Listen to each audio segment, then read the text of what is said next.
I guess that's 2 for Gru, 0 for Will Ferrell. With so many chaotic factors in this fight, it can get overwhelming trying to keep track of them all. So we'll break it down 3 ways: arsenal, minions, and skill. In terms of weapon versatility, Megamind definitely had much more to use. The D-gun alone had enough effects to match what Gru could do with nearly his whole kit. Throw in disguise generators, invisible cars, portal bazookas, and it's a lot for Gru to handle. Just one problem. Megamind might have had variety, but Gru's weaponry was far stronger in scope. Sure, Megamind's death ray could blow up a mountain, but Gru's shrink ray could take out the moon. And is much easier to use on top of it. Frankly, much of Megamind's deadliest weaponry would have little effect anyway. Check this out. When Gru first tried to get the shrink ray, he triggered a missile trap so explosive it created a mushroom cloud. Based on the size of the blast, that's about 4 kilotons of TNT, and all those missiles fired at him from point-blank range. Shockingly, that's about 38 times greater than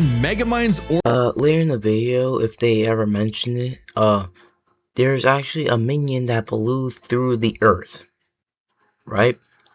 The death ray did not blow up through the earth, and this minion did, which Gru used in the death battle to literally clash with the beam. So at least they got that right. But what they should have done was make it so that Minion actually won the beam clash and destroyed the death ray, right?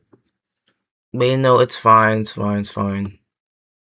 orbital death ray, and Gru kind of just walked it off. Megamind's mecha suit could take big hits like that, but Megamind himself? No. So Megamind would have a hard time blowing him up, but he could still dehydrate him, disintegrate him, freeze him, or even just turn off his gravity and send him flying into space, right? Sure, though Gru does have some similar weaponry. As far as arsenal is concerned, Gru could take out Megamind through sheer firepower, but Megamind could potentially counter with the D-Gun's effects. It's a whoever shoots first wins situation. Their arsenals match up fairly evenly. But these guys aren't alone. Let's cover Gru's minions and Megamind's, minions. 1-to-1, one of Gru's minions was certainly more likely to take out a brainbot. Sure, minions may have the attention span of an iPad kid, but they can effortlessly hack, dismantle, and rewire most machines, like, you know, Megamind's brainbots. And they just won't die! Certainly nothing the brainbots have can take them out. For all we know, the minions may be completely indestructible. To be fair, maybe one brainbot doesn't stand a chance against one minion,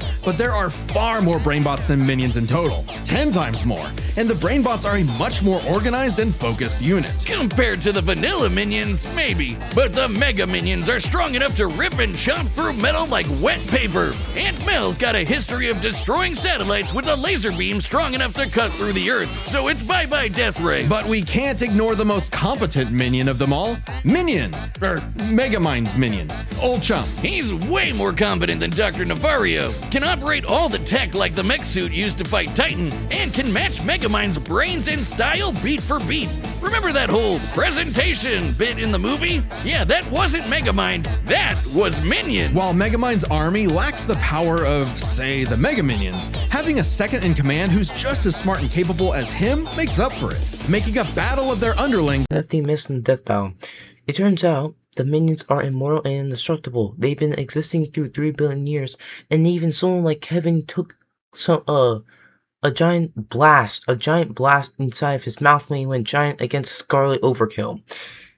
Even if they're dumb, they can still think of smart ways to beat their opponents. Also, the brainbots are made of metal, while the minions actually can survive blasts like that, since Kevin is just an ordinary minion.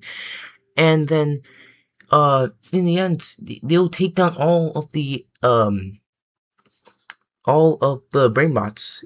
There is 100,000 brainbots to the 10,000 minions. But even then, it would just mean that one minion can beat 10 brainbots, and that seems more likely since they're known to be not only like that, but also strong. Their durability is strong enough to, be enough to break through every single brainbot. So only take a blast similar to Titan, or that blast that Kevin managed to survive to destroy all of the brainbots. Not only that, I'm not factoring in the Mega Minions, because the Mega Minions will be able to just basically dismantle every single one of those brain bots with ease. So it doesn't even matter. The minions win here.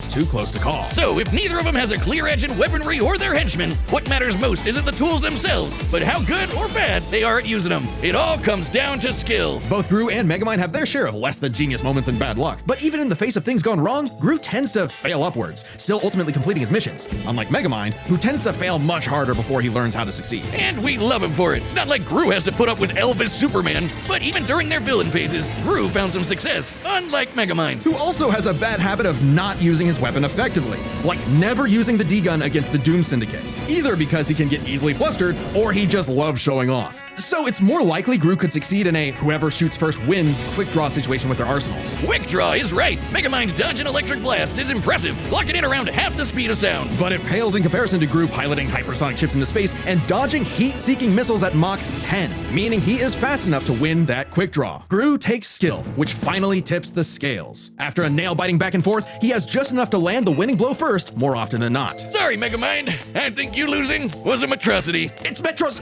Atros!